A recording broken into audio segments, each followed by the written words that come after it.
I was excited about the opportunity to direct All My Sons for Montana Rep because I believe so much in the play and the playwright. And I think the play has so much relevance today. Not only the themes, but the meaning behind the themes. The struggle between father and son and community and individual and responsibility to society, and then the responsibility towards one's own personal honesty. Miller is very interested in structure, how a play unfolds, and that it not unfold too quickly or too radically or too emphatically in one place and therefore obscure another place. It's beautifully simple. In this play, it's an unwinding of the relationship. But for one thing said, but for one slight given, but for one thing not done, the whole thing comes unraveled. Obviously, one of the things that we want to make sure is that we're all in the same world in interpreting this play, so that we're sharing our ideas, the actors and I and the designers and everyone involved in the room we want to make sure that we're in the same world of this play. The most important sound of this play is the sound of the voice. And it's the music that's going to be made as Kate calls out through the kitchen window, as the little boy calls out over the fence, as Joe tells a story, as Chris and Anne speak to one another about their feelings for one another.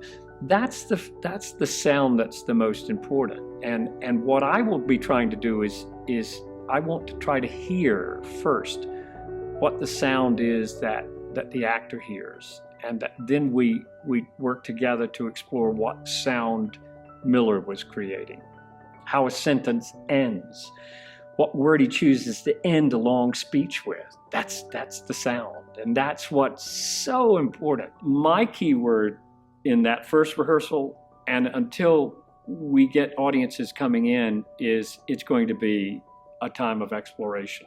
Not only about the ideas that are in the play, but more importantly about the relationships. Miller at that time, and we at this time, should be more concerned not with how the outward wrapping up of issues and things that are occurring, but what's at the base of them, what's inside the package. It feels to me that we're too concerned with the external and not concerned enough with the internal. And the internal is actually where our humanity is. It happens in the backyard, and there's no reason for it to happen anywhere else, because that's Joe's kingdom. That's where he rules. Sitting on the throne in his backyard, in his chairs, reading the paper, and the neighbors coming in almost as if they're coming to court to speak with the reigning head of the community. It's like a castle that keeps the world out and keeps the people in it in.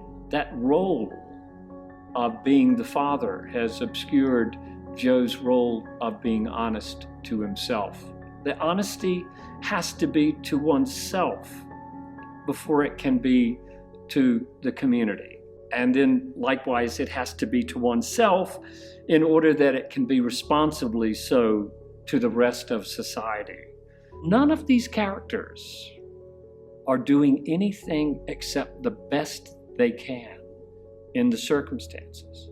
One of the things that happens in this play is that Miller gets to celebrate what he thinks that all of us have as a responsibility as human beings, and that is to reflect on where we fit in humanity, on who we are, on what our responsibility is. How do we grapple with the constant change? All of that made me realize that this would be a challenge to direct because of the humanity in it, and because of the themes within it, and then because of the universal power of a family not bickering, but really in conflict, in trying to preserve their sensibility of who they are as a group and then who they are as individuals.